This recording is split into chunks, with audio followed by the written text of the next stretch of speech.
Genesis 19. The two angels came to Sodom in the evening, and Lot was sitting in the gate of Sodom. When Lot saw them, he rose to meet them and bowed himself with his face to the earth, and said, "My lords, please turn aside to your servant's house and spend the night and wash your feet. Then you may rise up early and go on your way." They said, "No, we will spend the night in the town square." but he pressed them strongly. So they turned aside to him and entered his house. And he made them a feast and baked unleavened bread, and they ate. But before they lay down, the men of the city, the men of Sodom, both young and old, all the people to the last man, surrounded the house. And they called to Lot, "Where are the men who came to you tonight? Bring them out to us, that we may know them." Lot went out to the men at the entrance, shut the door after him, and said, "I beg you, my brothers, do not act so wickedly. Behold, I have 2 daughters who have not known any man. Let me bring them out to you, and do to them as you please. Only do nothing to these men, for they have come under the shelter of my roof." But they said, "Stand back! and they said, This fellow came to sojourn and he has become the judge." Now we will deal worse with you than with them. Then they pressed hard against the man Lot, and drew near to break the door down. But the men reached out their hands, and brought Lot into the house with them, and shut the door.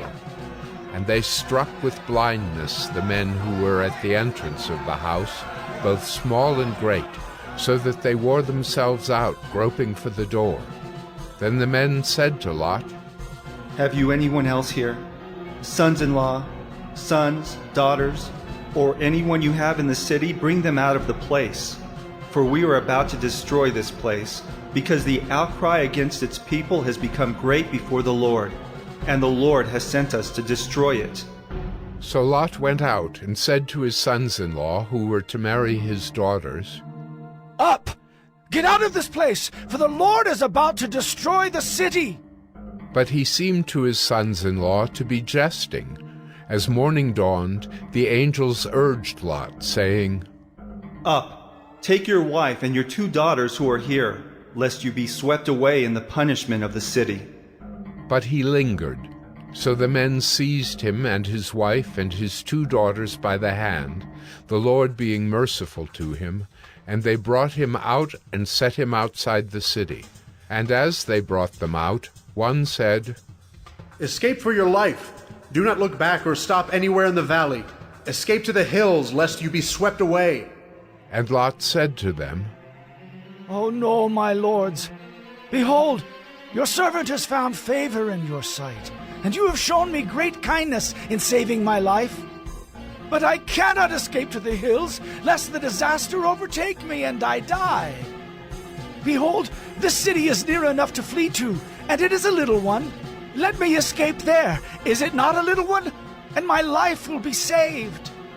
He said to him, "Behold, I grant you this favor also, that I will not overthrow the city of which you have spoken.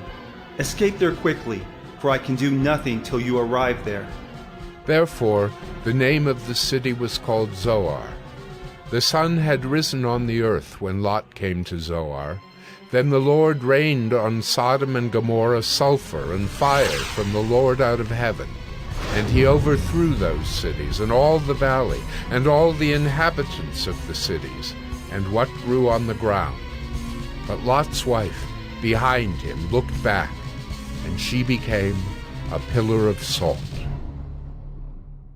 And Abraham went early in the morning to the place where he had stood before the Lord. And he looked down toward Sodom and Gomorrah, and toward all the land of the valley. And he looked, and behold, the smoke of the land went up like the smoke of a furnace. So it was that when God destroyed the cities of the valley, God remembered Abraham and sent Lot out of the midst of the overthrow when he overthrew the cities in which Lot had lived.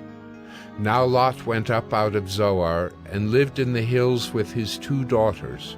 for he was afraid to live in Zoar. So he lived in a cave with his 2 daughters. And the firstborn said to the younger, Our father is old, and there's not a man on earth to come into us after the manner of all the earth. Come, let us make our father drink wine, and we will lie with him, that we may preserve offspring from our father. So they made their father drink wine that night, and the firstborn went in and lay with her father. He did not know when she lay down or when she arose. The next day the firstborn said to the younger, Behold, I lay last night with my father. Let us make him drink wine tonight also. Then you go in and lie with him, that we may preserve offspring from our father. So they made their father drink wine that night also. And the younger arose and lay with him, and he did not know when she lay down or when she arose. Thus both the daughters of Lot became pregnant by their father. The firstborn bore a son and called his name Moab. He is the father of the Moabites to this day. The younger also bore a son and called his name Ben-Ammi. He is the father of the Ammonites to this day.